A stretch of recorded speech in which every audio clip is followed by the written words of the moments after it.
প্রতিদিন প্রতিনিয়ত খারাপ অভ্যাসগুলোর পুনরাবৃত্তি করা কতটাই সহজ, তাই না?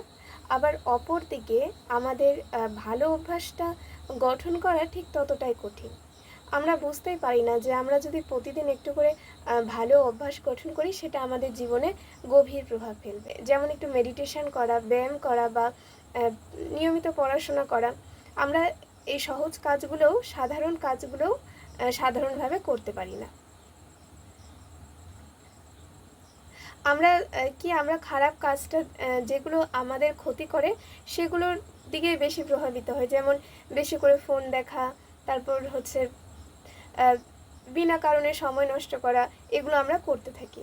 আর আমরা যদি প্রতিদিন এইভাবে আমাদের খারাপ অভ্যাসগুলোকে রপ্ত করতে থাকি, তাহলে একসময় দেখা যাবে যে মানে আগামী দিনেও আমরা কিছু করতে পারবো না, আমরা এই একই জায়গাতেই থেকে যাব।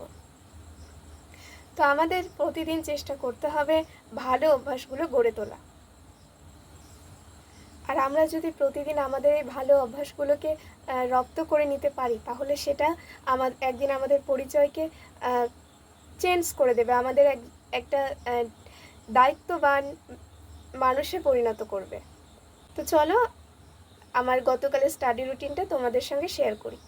আমি প্রথমে সকালে 1 ঘন্টা ব্ল্যাক বুক থেকে one word substitution, synonym, antonym, idioms এগুলো রিভিশন করেছি।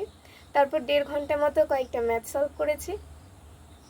এরপর বিকেলবেলা আমি কয়েকটা জিকে খাতায় নোট করেছি 1 ঘন্টা।